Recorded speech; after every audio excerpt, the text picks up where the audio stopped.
Hello guys, good morning. Dito po kami sa Alabang sa ngayon.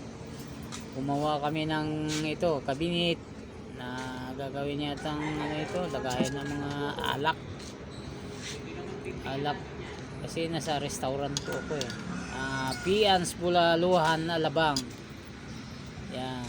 Lalagyan po yan ng mga pang-display na alak na kagaya ng Tirador, Alfonso, Johnny Walker, basta lahat ng alak i-display doon sa cabinet na yun.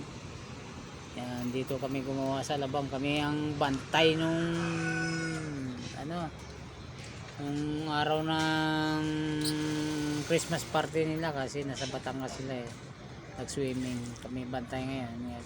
Kami pinagawa ng mga cabinet. Yan. Diyan daw ikakabit yung cabinet na yan. Yan, dyan. Pang display. Malapit sa cashier kasi yan. Tapos doon yung cabinet na malaki, doon ay ikakabit. Yan. Dyan ilalagay yan yung malaki.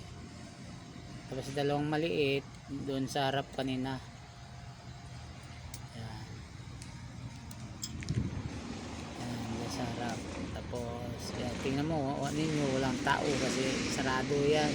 Kami bantay. Kaya maluwag kami mag-assemble ng cabinet dyan. Hindi, pasensya na po, hindi na videoan yung simula ng paggawa ng cabinet.